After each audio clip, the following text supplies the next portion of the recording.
Hello दोस्तों। मेरा नाम है तुषार शर्मा और आप देख रहे हैं द प्लानर चैनल। तो आज हम बात करेंगे कि आप लोग कैसे गोल्ड में इन्वेस्ट कर सकते हैं। गोल्ड को मुझे नहीं लगता किसी इंट्रोडक्शन की जरूरत है। तो गोल्ड पे हमारे जो पूर्वज थे वो भी परचेज करते थे ज्वेलरी के लिए, स्टोरेज के लिए। और आज के टाइम में भी हम यंग जनरेशन भी गोल्ड में इन्वेस्ट करते रहते हैं, चाहे वो ज्वेलरी पर्पज से हो या जो गोल्ड के दूसरे मीडियम है जिनको अभी हम इस वीडियो के एंड में कवर करेंगे, या वो मीडियम हो, हम गोल्ड में इन्वेस्ट करते रहते हैं। तो आज इस वीडियो में हम बात करेंगे कि कैसे आप गोल्ड में इन्वेस्ट कर सकते हैं, अपने पोर्टफोलियो को स्टेबल कर सकते हैं, और कैसे लॉन्ग टर्म पे ये आपको बेनिफिट प्रोवाइड कर सकता है। वीडियो को हम स्टार्ट करें उससे पहले अगर आपने चैनल को सब्सक्राइब नहीं किया है तो चैनल को सब्सक्राइब कीजिए। हमने पास्ट में भी काफी सारे वीडियोस बनाए हैं, उनको गो थ्रू कीजिए और अपने फीडबैक को प्रोवाइड कीजिए। तो चलिए शुरू करते हैं कि सबसे पहली चीज कि गोल्ड में इन्वेस्ट क्यों करना चाहिए, गोल्ड को इन्वेस्ट करने से आपके पोर्टफोलियो में क्या बेनिफिट होगा। तो जो गोल्ड में इन्वेस्टमेंट है वो काइंड ऑफ एक हेज प्रोवाइड करता है अगेंस्ट द इन्फ्लेशन। और मार्केट का जो वोलेटाइल मार्केट जो होता है, जैसे अभी करंट मार्केट काफी वोलेटाइल है, तो उसके अंदर हमें जो पोर्टफोलियो में रिटर्न होता है वो प्रोवाइड करवाता है। इसके साथ साथ गोल्ड में इन्वेस्ट करने से हमारा पोर्टफोलियो में डाइवर्सिफिकेशन होता है। और गोल्ड में इन्वेस्ट करने से हमारा पोर्टफोलियो जो ग्लोबली लिक्विड होता है, और उसमें इन्वेस्ट करने से हमारे पोर्टफोलियो में एक फाइनेंशियल स्टेबिलिटी आते हैं। और जो मार्केट के अनसर्टेनिटी होते हैं उनसे हमें सेफ गार्ड मिलता है, क्योंकि गोल्ड जो है वो एक ग्लोबल करेंसी है। अगर लेट्स से अगर आपके पास एक 10 ग्राम गोल्ड का टुकड़ा है तो आप दुनिया के किसी भी देश में चल जाइए, उसकी वैल्यू रहेगी, उसकी वैल्यू सेम रहेगी।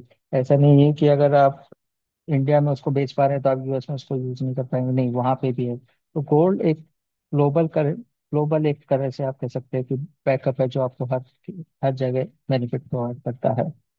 तो अब अगला पॉइंट आता है कि हम गोल्ड में किस किस थ्रू इन्वेस्ट कर सकते हैं। हमारे पास मल्टीपल ऑप्शन है आज के टाइम में जिनके थ्रू हम गोल्ड में इन्वेस्ट कर सकते हैं। हम फिजिकल गोल्ड में इन्वेस्ट कर सकते हैं जहाँ पे हम किसी लोकल सुनार या अलग अलग जो चैनल्स होते हैं उनके थ्रू गोल्ड को परचेज कर सकते हैं। हम जो मार्केट में गोल्ड ईटीएफ होता है उनमें इन्वेस्ट कर सकते हैं, या गोल्ड के जो म्यूचुअल फंड्स होते हैं उनमें हम इन्वेस्ट कर सकते हैं। आजकल काफी सारी एप्स होती है जो डिजिटल गोल्ड प्रोवाइड कराती है, जैसे पेटीएम कॉइन या दूसरे जो प्लेटफॉर्म है, हम उनके थ्रू भी गोल्ड में इन्वेस्ट कर सकते हैं। या जो सबसे बेस्ट प्रोडक्ट जो गोल्ड रिलेटेड आया था कि सॉर्जियन गोल्ड बॉन्ड, उनमें भी हम गोल्ड के लिए इन्वेस्ट कर सकते हैं। हालांकि सॉर्जियन गोल्ड बॉन्ड की न्यू ट्रांस साइकिल अभी नहीं आ रही है, लेकिन सेकेंडरी मार्केट जैसे स्टॉक मार्केट्स में ये अभी भी अवेलेबल है, तो आप वहां से भी इनको परचेज कर सकते हैं।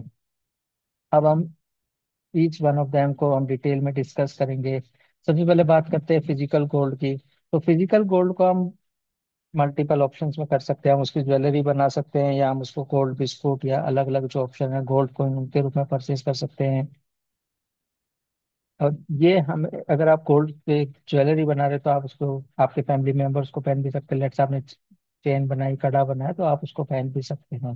लेकिन उसका कुछ कॉन्स भी होते हैं कि इसमें एक स्टोरेज और सिक्योरिटी रिस्क हमेशा रहता है कि आपका वो उसको गोल्ड परचेस करो तो आपको एक सेफ जगह पर उसको स्टोर करना पड़ेगा, क्योंकि आजकल चोरियां काफी बढ़ गई है। तो ऐसे में अगर वो गोल्ड चोरी हो जाता है तो उसको ट्रैक करना काफी मुश्किल होता है, क्योंकि उनको जो चोर होते हैं वो उसको चोरी करके गला देते हैं, तो वहां पे आपके लिए ट्रैकिंग काफी मुश्किल हो जाती है।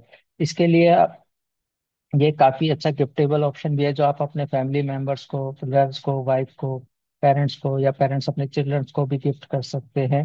तो उस पॉइंट ऑफ व्यू से काफी अच्छा है। लेकिन जब आप एक फिजिकल कोड परचेस करते हैं तो उसमें काफी सारे एक्स्ट्रा चार्जेस भी होते हैं, तो हमें उन चार्जेस को भी ध्यान रखना पड़ता है। जैसे अगर आप गोल्ड परचेस कर रहे हैं तो उसके साथ एक मेकिंग चार्जेस होता है, वो एप्लीकेबल होता है। इसमें जीएसटी कंपोनेंट होता है, वो एप्लीकेबल होता है। तो वो आपको गोल्ड प्राइस के ऊपर पे करने पड़ते हैं। तो वो एक एक्स्ट्रा चार्ज होते हैं जो आपको आपके गोल्ड पे एप्लीकेबल होते हैं।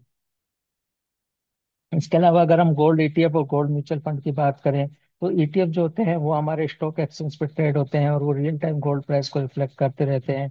हम उन्हें नॉर्मल स्टॉक्स की तरह बाय एंड सेल कर सकते हैं, और उसके लिए हमें डीमैट अकाउंट की जरूरत होती है। पर लेट से अगर आपके पास डीमैट अकाउंट नहीं है और आप इनडायरेक्ट इन्वेस्टमेंट भी करना चाहते हैं, तो गोल्ड्स के काफी सारे म्यूचुअल फंड्स भी होते हैं जिनमें भी आप इन्वेस्ट कर सकते हैं। वो भी इनडायरेक्टली उन्हीं गोल्ड ईटीएफ के यूनिट्स को परचेज करते हैं, और वहां पे भी आप अपना गोल्ड इन्वेस्टमेंट कर सकते हैं। इसमें आपको काफी फ्लेक्सिबिलिटी रखती है, क्योंकि आप इन इजीली फंड्स को मैनेज कर सकते हैं। और रियल टाइम पे आप उनको मार्केट आवर्स में आप उनको बाय एंड सेल भी कर सकते हैं। अगर आप ईटीएफ है, और अगर आप म्यूचुअल फंड है तो भी आप उनको रिडीम कर सकते हैं। विद इन लाइक 2-3 डेज आपको वो पैसा मिल जाएगा। यहाँ पे आपके पास रिस्क का, स्टोरेज का और चीजों सिक्योरिटी को लेकर कोई रिस्क नहीं होता है। तो वो एक काफी अच्छा पॉइंट ऑफ व्यू होता है, और वो आपके पोर्टफोलियो में भी एक अच्छा एडिशन ऐड करते हैं। अब बात करते हैं सोवरिन गोल्ड बॉन्ड की, जो कि मेरा फेवरेट है। इस ये एक गवर्नमेंट बैक स्कीम होती है जिसमें हम गोल्ड में इन्वेस्ट कर सकते हैं, और इसके ऊपर हमें 2.5% का एनुअल इंटरेस्ट भी मिलता है। लेट्स से अगर आपने 1 लाख रुपए का सोवरिन गोल्ड की यूनिट खरीदी है, तो आपको उनको 2,500 रुपये पर ईयर आपको इंटरेस्ट मिलेगा।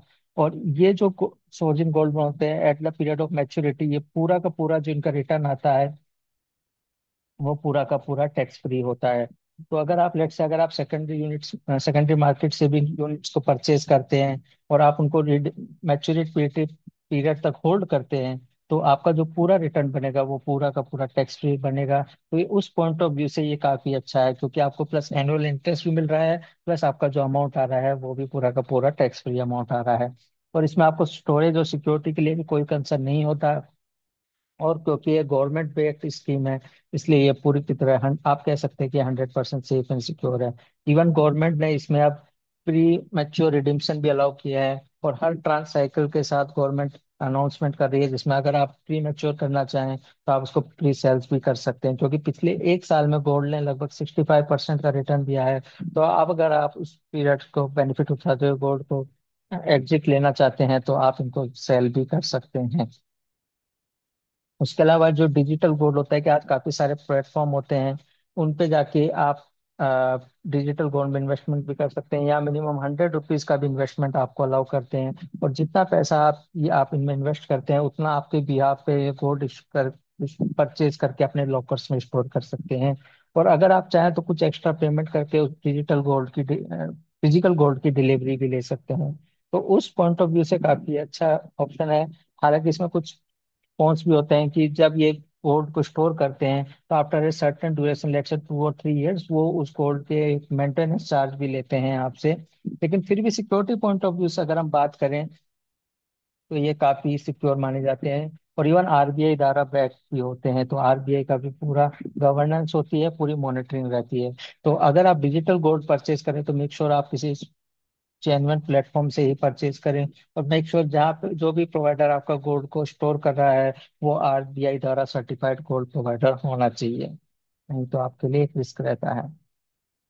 तो अब अगर हम हमारे पोर्टफोलियो लोकेशन की बात करें, तो आपके पोर्टफोलियो में जो गोल्ड का लोकेशन है वो 5 से 15%, या एक ऑप्टिमल लेवल की अगर हम बात करें तो 10% का इन्वेस्टमेंट होना चाहिए। अगर हम ड्यूरेशन की बात करें तो मिनिमम 5 ईयर का होरिजन आपको लेके चलना चाहिए, ताकि आपको लॉन्ग टर्म कंपाउंडिंग का बेनिफिट या लॉन्ग टर्म इन्वेस्टमेंट्स का बेनिफिट आपको मिल सके। इसके अलावा हम कुछ रिटर्न्स की भी बात करेंगे। जैसे अगर हम बात करें तो ये कुछ ईटीएफ है जिनमें अगर आप इनके लास्ट 1 ईयर्स के रिटर्न देखिए, तो आपको देखोगे कि इन्होंने काफी अच्छा रिटर्न यहाँ पे दिया है।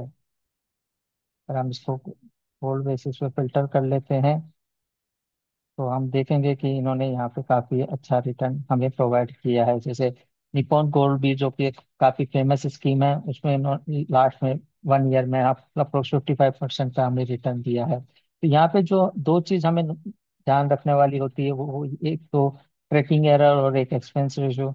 ट्रैकिंग एरर जितना कम रहेगा उतना हमारे लिए बेनिफिट रहता है, और एक्सपेंस रेशियो भी जितना कम रहेगा उतना रहेगा। तो जैसे हम आई से प्रूडेंशियल गोल्ड ईटीएफ की बात करें, तो उसकी जो ट्रैकिंग एरर है वो ऑलमोस्ट 0% है, और उसका जो एक्सपेंस रेशियो है वो भी काफी कम, बल्कि मुझे लग रहा है यहाँ पे सबसे कम, नहीं, जेरोडा गोल्ड का कम है, लेकिन उसका भी काफी कम है, 0.5% है। तो अगर आप इन्वेस्ट करना चाहते हैं तो ये आपके लिए अच्छा रहेगा, क्योंकि अगर आप इसका रिटर्न भी कंपेयर करें, जैसे लास्ट 1 ईयर का इन्होंने 55.75% रिटर्न दिया है, वहीं पे निपॉन गोल्ड बी की बात करें तो उन्होंने 55.28% का रिटर्न दिया है।